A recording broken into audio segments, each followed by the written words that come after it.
Hi friends, welcome. Idiyappam செய்யணுன்னாலே வீட்டில் ரொம்ப ரிஸ்க்கு, ரொம்ப பெரிய ப்ராசஸ் அப்படின்ட்டு நிறைய பேர் செய்யறதில்ல. ஸோ நம்மளுக்கு வேலூர்லலாம் பார்த்திங்கன்னா ரொம்ப ஈஸியாக கிடைக்கும். 10 rupeesக்கு 4 அந்த மாதிரியும் கிடைக்கும். பட் இங்கே ஒசூர்லலாம் பயங்கர காஸ்ட்டு. ஸோ நான் ஒரு அக்கா சொல்லி நான் கேட்டேன். ஸோ என்ன ரொம்ப ஈஸியான ப்ராசஸ் தாங்க. 1 cup ஆஃப் ராகி மாவு எடுத்துக்கணும். அண்ட் 1 more cup வந்து ரைஸ் மாவு. ரெண்டுத்தையும் எடுத்துகிட்டு அதே சேம் எவ்வளோ தேவையோ அவ்வளோ சுடு தண்ணி வச்சு நம்ம இந்த மாதிரி அழகாக வந்து பவுல் பண்ணி வச்சுக்கலாம். ஸோ ராகி பால் மாதிரியே வேறு எதுவுமே நம்ம போடலை, ஜஸ்ட் இவ்வளோ தான். இப்போ வந்து நம்ம இடியாப்பம் பிடிக்கிற அந்த இதில் போட்டுடலாம். இப்படி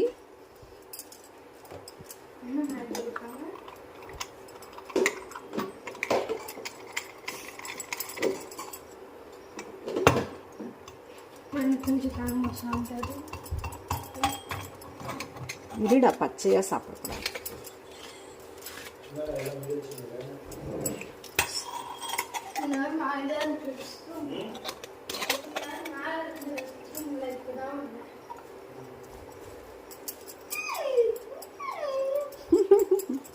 இது திருப்புறது தான் பெரிய இது. திருப்பிட்டு லாக் பண்ணிடலாம்.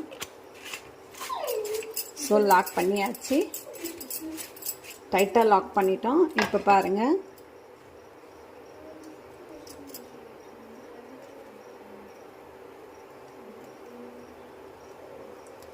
ஸோ இது வேணாலாம் நீங்கள் ஆயில் ஃப்ரை கூட பண்ணிக்கலாம். ஸோ பசங்க லைக் மிக்சர் மாதிரி சாப்பிட்றாங்கன்னா அதையும் பண்ணலாம். இல்லைன்னா இடியாப்பம் மாதிரியும் நீங்கள் இதை ரெடி பண்ணிக்கலாம்.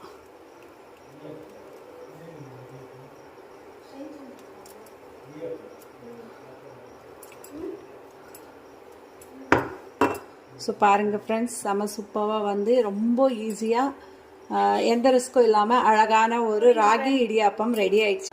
ஸோ சூப்பரான ரிஸ்கே இல்லாமல் ரொம்ப ஈஸியான மெத்தடில் ராகி இடியாப்பம் ஒரு ராகி முறுக்கு இல்லை ராகி வந்து என்ன சொல்லுவோம், அது நீட்டாக பசங்க சாப்பிட்றது, அந்த மாதிரி மிக்சர், இந்த மாதிரி எது வேணாலும் நம்ம வச்சுக்கலாம்.